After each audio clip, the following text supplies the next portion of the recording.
Basically, the story is about apartheid, and it was done for the Disney Channel. And you know, I was approached by the Disney Channel to do a story about, essentially, based on a true story about a family, the family of Ron Dellums. I don't know how many of you remember Ron Dellums, a California congressman from the Berkeley area. Back in the 70s, his wife primarily decided, they had like 3 kids, teenage kids. And his wife wanted to bring an African exchange student over, and they thought it'd be a nice cultural kind of thing for the kids. And so they decided to do this, and at the same time, the African exchange student was going through the same thing in South Africa. And as it turns out, both sides had misconceptions and had assumptions as to who they expected to come. The exchange student that came from South Africa that the Dellums thought would be a black African, because most Americans figure if you're from Africa, you have to be black. It turned out to be a white South African girl, 13-year-old, with a father who was a policeman. The white South African girl who lived in South Africa, her assumptions based on her sociology and her cultural upbringing was that if you're a politician, as in South Africa, then you had to be white. So she thought she was coming to live with the family of a white American congressional family, and this is a true story.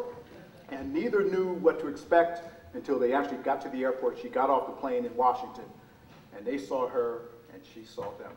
And it was, ooh, we both made big mistakes.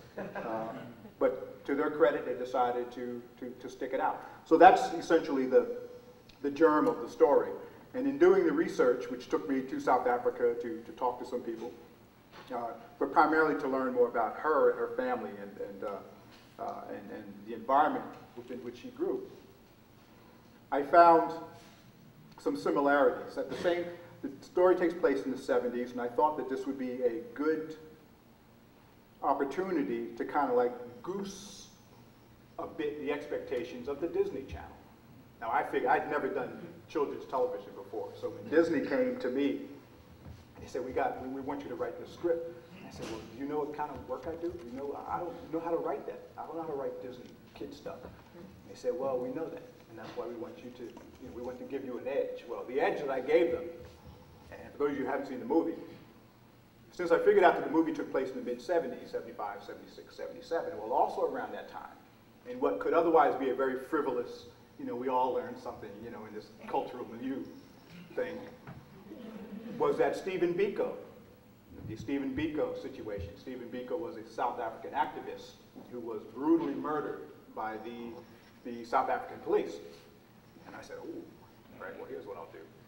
I will actually weave the Stephen Biko story in, you know, into this nice, and see what happens. And I expected it to get cut out every step of the way in the note session. As soon as I figured the first time they saw it in my story, they would say, we like it, but Stephen Biko, what's he got there? You know, we think that it's too hard, it's too rough, it's too harsh, it's too.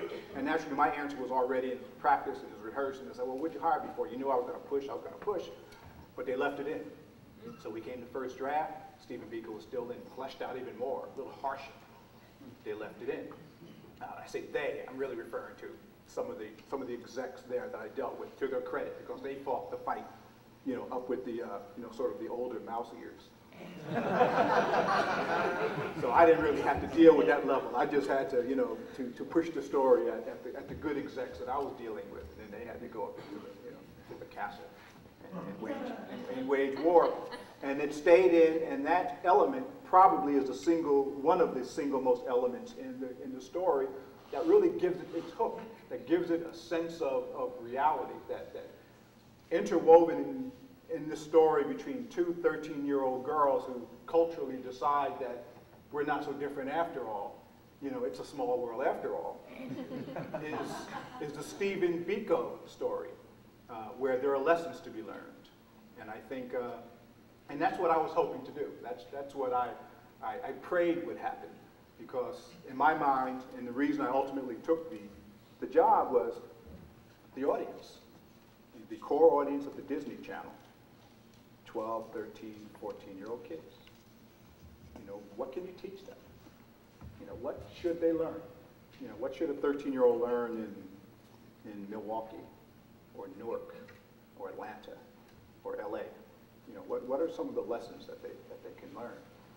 So that's primarily, and then to the movie's credit, and I think to Disney's credit, you had quite a number of parents sitting and watching this movie with them, and they could learn the same lessons that applied. As we were speaking earlier, the people responsible for apartheid in South Africa weren't the kids.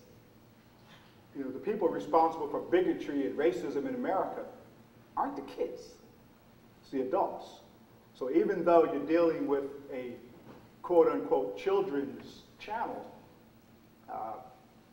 the web is all-encompassing. And there are quite a few adults that parents will sit down and watch movies with their kids, and this was the kind of movie that I felt could reach adults as well, and as it turns out it did.